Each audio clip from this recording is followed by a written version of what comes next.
Welcome to the Applebee's Weekly Newscast. This is where you learn about everyday things, and tonight we're going to talk about how the President and Congress intertwine.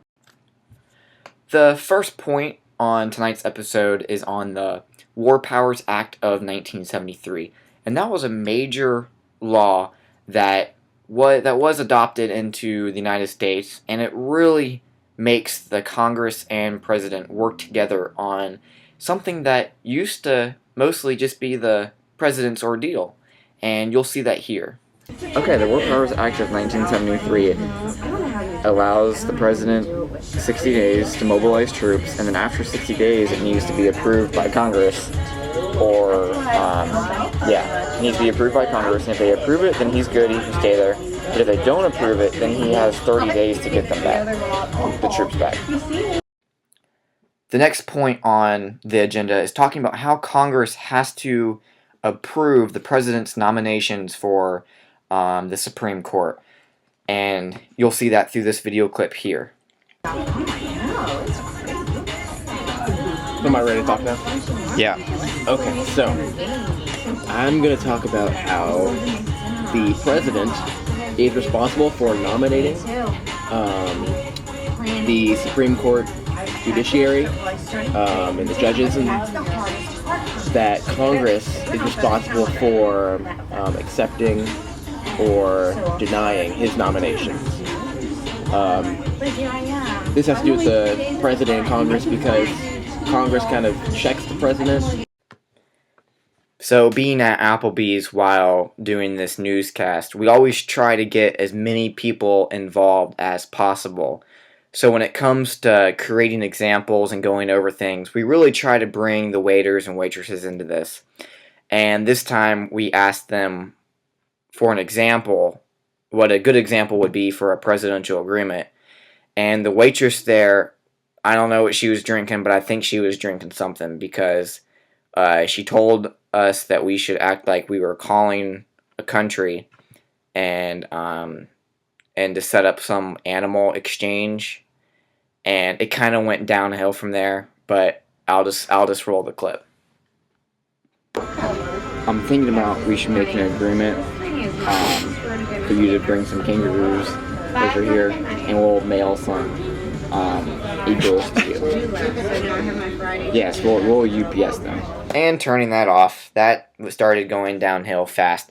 But pretty much an executive agreement is when the President of the United States can make an agreement with another country without having Congress needing to approve it. So pretty much he can go make an agreement with Britain, Australia, any country you can think of, and Congress can't really do anything about it. But the way this ties into Congress, the way that this interconnects Congress and the President, is that Congress still holds the puppet strings to the financial situation. So the President might make an agreement with, I don't know, Australia and say, hey, we'll send boats over to Australia. We'll give you boats as long as you give us something. Like that could be an agreement. And he can make that agreement. But the only problem is then Congress would need to budget the boats. Like they would need to pay for the boats somehow to get them to Australia. So in a way, Congress still holds the strings to the financial situation of these agreements, and that's how the President and Congress intertwine, even in executive agreements. So I am the advisor to the President of the United States of America, who you just saw on the phone with the Australian President. I'm pretty sure they have a Prime Minister, but I don't know. His name was Bob. They might have a President. It was Bob. But, yeah, Bob. Cool guy.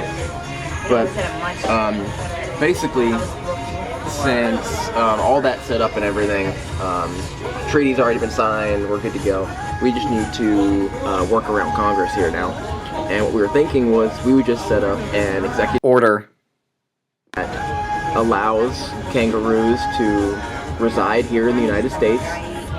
They'll receive full citizen rights, obviously. Like a lot of benefits similar to that of being in the military.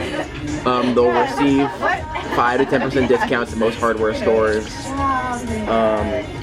a lot of times, like rec centers and stuff, they'll get great discounts.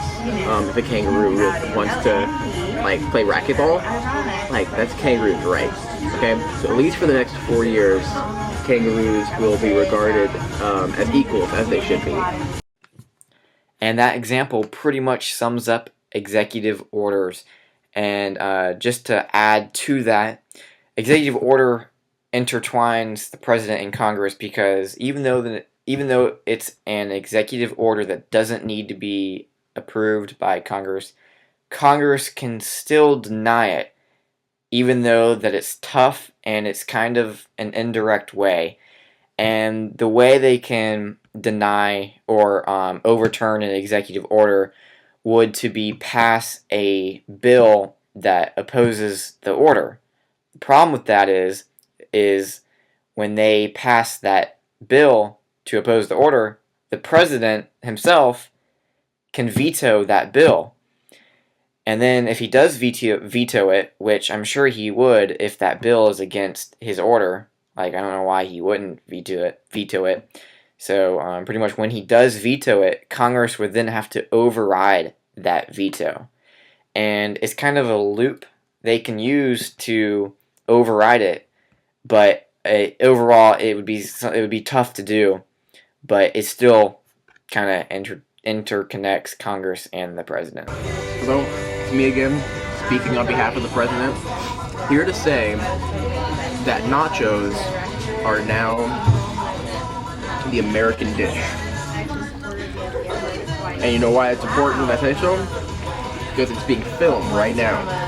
Because I have access to the media for the president. Now, if I were the president, there'd be two cameras. The president always gets more media coverage, but I'm associated with him, so there's a camera. And I'm just letting you know that he has declared nachos, specifically these nachos, this massive quantity of nachos. Like, just take a second to take in how many nachos there are here. That these are now the national dish. And the one part that sums up all of that is this. The president always gets more media coverage. The president always gets more media coverage. That's right. The president always gets more media coverage. And if you think about it, it makes sense. Because the media, they're going to want to cover that one guy. They're not going to want to cover the 435 smaller guys that make up the big thing. They're going to want to do the one guy. Ultimately, it's 535 because it's 435 plus 100, which makes 435. 535. And I kind of drew a picture that kind of shows this. Let me just finish it real quick. And here we go. So if you see on this side, you see you see on this side, and you see a president with media coverage, and there's a bigger box. And this side is Congress and media coverage with a smaller box. And this pretty much sums it up right here.